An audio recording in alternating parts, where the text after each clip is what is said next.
हमारे मध्य। सच में आप दोनों लोगों ने जन्नू भाई के सपने को जितना ऊंचा पहुंचाया, बेहद बेहद दिल खुश है कि जिस व्यक्ति ने हम जैसे कमजोर लोगों को शिक्षा के माध्यम से आगे बढ़ाया। मैं सोचता हूँ कि प्रौढ़ शिक्षा का दीपक जलाने का काम अगर किसी महापुरुष ने किया तो उसका नाम पंडित जनार्दन राय नागर है। शिक्षा के क्षेत्र में कई लोग काम करते हैं, लेकिन असहाय लोगों के लिए शिक्षा के क्षेत्र में काम करना बहुत कठिन होता है। जन्नू भाई ने लालटेन देकर के अपने कार्यकर्ताओं को भेजकर जाड़ोल जैसे आदिवासी क्षेत्र में विद्यालय के द्वारा शिक्षा का प्रचार करने का जो प्रयास किया, मैं उसी में सर्विस करके आया हूँ। आज मुझे 54 साल वहाँ से छोड़े हुए हो गया, लेकिन उस व्यक्ति की और मुझे बहुत प्रसन्नता है कि आज आप इंटरनेशनल प्रतियोगिता, और जैसा मुझे आपने बताया कि 2012 से ही आप इस प्रकार की प्रतियोगिता को आयोजन कर रहे हैं। आज मेरा सौभाग्य है कि राष्ट्रीय स्तर के आए हुए सारे खिलाड़ियों का, उनको प्रशिक्षण देने वाले सभी बंधु और सब मेरे एक तरह से शहर के अतिथि के रूप में पधारे, मैं आपका बहुत बहुत हृदय से स्वागत करता हूँ, अभिनंदन करता हूँ। मेरे शहर को ये गौरव प्राप्त हुआ है विद्यापीठ के माध्यम से कि लगभग 700 इस प्रतियोगिता में भाग लेने के लिए 106 टीमें यहाँ आई। आपने इस आयोजन के द्वारा जो कुछ विद्यापीठ को तो आपने आगे बढ़ाया ही है, लेकिन मेरे शहर को भी देखने के लिए इन सब लोगों को आपने आमंत्रित किया। मैं इन सब का स्वागत करता हूँ, अभिनंदन करता हूँ आपका। और मैं सोचता हूँ कि इस पावर लिफ्टिंग के माध्यम से, छोटे से प्रयास से आज हिंदुस्तान में इतने पावर लिफ्टर लोग बन गए हैं जो राष्ट्रीय और अंतर्राष्ट्रीय स्तर पर अपनी ख्याति फैला करके भारत का नाम रोशन कर रहे हैं। मैं उन सब रोशन करने वाले बंधुओं को भी अपनी ओर से बहुत बहुत बधाई देता हूँ, क्योंकि आपकी सफलता में हम सब 130 करोड़ लोगों का मन लगा रहता है, सम्मान रहता है, प्रतिष्ठा बढ़ती है। आपके प्रयत्न से हम सब लोग सम्मानित अपने आप को महसूस करते हैं। और मैं सोचता हूँ इस प्रकार की प्रतियोगिता के माध्यम से वो चुन चुन के लोगों को निखारने का प्रयास करते हैं जो इस क्षेत्र में आगे बढ़ने का प्रयत्न कर रहे हैं। उनको भी एक प्रेरणा मिलेगी और हम लोग भी उनको तराश सकेंगे और उनको सम्मान कर सकेंगे। मैं सोचता हूँ व्यक्ति में छोटा सा भी गुण हो, अगर उसको तराशने का काम शुरू कर दे तो मनुष्य कोई बेकार तो इस धरती पर आए ही नहीं। कोई व्यक्ति इसमें 130 करोड़ में से कोई बेकार तो है ही नहीं। हर एक में कोई न कोई गुण दिया है। गुण परखने वाला उसके गुण, कौन से गुण को पकड़ करके उसको आगे बढ़ा दे तो उपयोगी मनुष्य बन सकता है। तो मैं सोचता हूँ इस प्रतियोगिता के माध्यम से भी ये प्रयास किया है। मैं एक बार फिर आप दोनों का खेल के इस महाकुंभ में मैं व्यक्तिगत रूप से और इस विश्वविद्यालय और शहर की ओर से 700 खिलाड़ियों का हार्दिक अभिनंदन करता हूँ, स्वागत करता हूँ।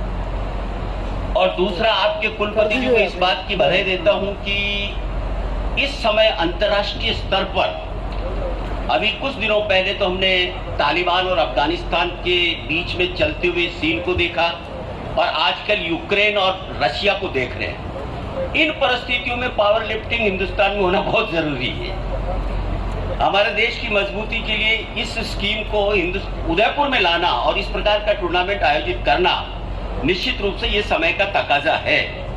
साथ ही मैं आप सभी जनार्दन राय नागर परिवार के सदस्यों को इस बात की बधाई देता हूं कि जो जानकारी मुझे अभी अभी प्राप्त हुई कि श्रीमान गुलाबचंद जी कठारिया आपके यही इसी महाविद्यालय के विद्यार्थी भी रहे, इसी विश्वविद्यालय के अध्यापक भी रहे।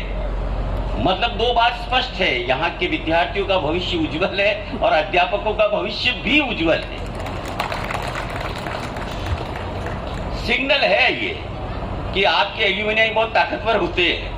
तो मैं इस अवसर पर अधिक समय नहीं लेके एक बात कहना चाहूंगा कि हमारे देश ने अभी जो महामारी कोविड को पूरे विश्व ने फेस किया, न केवल भारत ने, और इस कोविड ने हमें एक चीज सिखाई है कि हमारे देश की संस्कृति, हमारे देश का खान पीन, हमारे देश का योगा, हमारे देश के खेल कूद, ये सब हमारे जीवन को बचाने में महत्वपूर्ण भूमिका अदा करते हैं। इसलिए खेल कूद, खान पीन, योगा ये हमारे पाठ्यक्रम का हिस्सा भी होना चाहिए। केवल ओलंपिक में पदक प्राप्त करने के लिए खेलना नहीं है, उसमें तो 10, 20, 50, 5,000 आदमी काम करेंगे।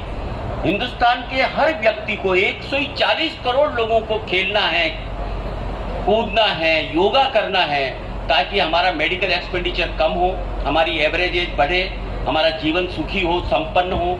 इस बात को मद्देनजर रखते हुए आपका विश्वविद्यालय पिछले 10 वर्ष से लगातार इंटर यूनिवर्सिटी टूर्नामेंट करा के पूरे देश में और इस नगर में खेल कूद के प्रति एक अच्छा वातावरण क्रिएट कर रहे हैं। और इसी वातावरण से हमारी नई पीढ़ी जो अभी लगातार मोबाइल में फंसी हुई है, उसको बाहर निकालना पड़ेगा, उसको खेल के मैदान पे ले जाना पड़ेगा।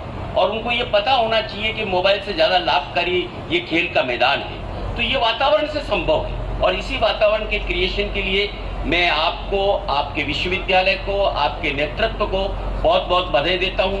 मुझे इस अवसर पर आमंत्रित किया, इस बात के लिए धन्यवाद। जय हिंद। धन्यवाद। Forces including railways also and banks, आपको काफी इंटरनेशनल खिलाड़ी हर एक स्पोर्ट्स डिसिप्लिन में मिलेंगे, लेकिन कहीं ना जिस प्रक्रिया को हम स्पोर्ट्स बैटरी बोलते हैं, इस स्पोर्ट्स बैटरी में आपको केवल अपना हुनर दिखाना है। इसका वेब लिंक आपको आर्मी साइट में और होम मिनिस्ट्री की साइट में मिलता है। आपका जो भी नेशनल रिकॉर्ड, इंटरनेशनल रिकॉर्ड या स्टेट लेवल या जोनल या रीजनल जो भी आपका रिकॉर्ड है, उस के दौरान आप आके दिखाइए और अपना जीवन उज्जवल कीजिए और मौका पाइए अपने कंट्री को आगे ले जाने का, एंड प्लस आप खुद अपना नाम कमाने का with getting various medals on all international tournaments. Once again मैं आपका बहुत बहुत शुक्रिया अदा करना चाहता हूं कि मैं यहाँ पे आमंत्रित किया गया। જ્યારે रास्ता विद्यापीठ गिफ्ट विश्वविद्यालय एक बहुत बड़ा खेल का आयोजन कर रहा है। ऑल इंडिया पावर लिफ्टिंग प्रतियोगिताएँ हो रही हैं, जिसमें पुरुष और महिला दोनों का यहाँ अलग अलग टूर्नामेंट हो रहे हैं। पुरुष के टूर्नामेंट आज शुरू हो गए हैं, जिसमें 106 से ज़्यादा टीमें आई हैं, करीब 700 पार्टिसिपेंट्स हैं और इसमें 300 से ज़्यादा कोचेज और मैनेजर्स हैं। तो इस तरह से इस दक्षिणी अंचल की राजस्थान में जो एक बहुत ही पिछड़ा क्षेत्र है, ऐसे में हम करीब ये विश्वविद्यालय हमारा 2012 से कंटिन्यूसली हर साल ऑल इंडिया प्रतियोगिता का आयोजन करवाता है। पिछले 2 साल को छोड़कर विगत 8 वर्षों से हम कभी इसका हमारा क्रॉस कंट्री है, बॉक्सिंग है, हैंडबॉल है, खो खो है, कबड्डी है, ऐसे सभी आयोजन राष्ट्रीय स्तर पर किया है। इसके पीछे हमारे विश्वविद्यालय का ये एक ध्येय रहता है कि हम किस तरह से हमारे छात्रों का सर्वांगीण विकास करें और ये दक्षिण अंचल की जो राजस्थान की जनता है, यहाँ की जो एक खेलों का वातावरण तैयार किया जाए। क्योंकि जब तक हम खेलों का वातावरण तैयार नहीं करेंगे, हम केवल घर में बैठे बैठे खेलों को टीवी में देख के ताली बजाएंगे, इससे भारत देश खेल नहीं होगा। खेल प्रेमी होना अलग है और खेल को खेलना अलग है। तो मेरे ख्याल से हमारे इस अभी वर्तमान परिप्रेक्ष्य खेलने का जो वातावरण हो रहा है, वो पूरे देश में खेलो इंडिया के माध्यम से भी बहुत सी प्रतियोगिता हो रही है। बहुत से ऐसे जो टैलेंट है वो सामने आ रहे हैं। निश्चय में आने वाले नेक्स्ट 10 वर्षों में भारत ओलंपिक में, एशिया में, एशियन गेम्स में, कॉमनवेल्थ में बहुत अच्छा अपना परफॉर्म करेगा।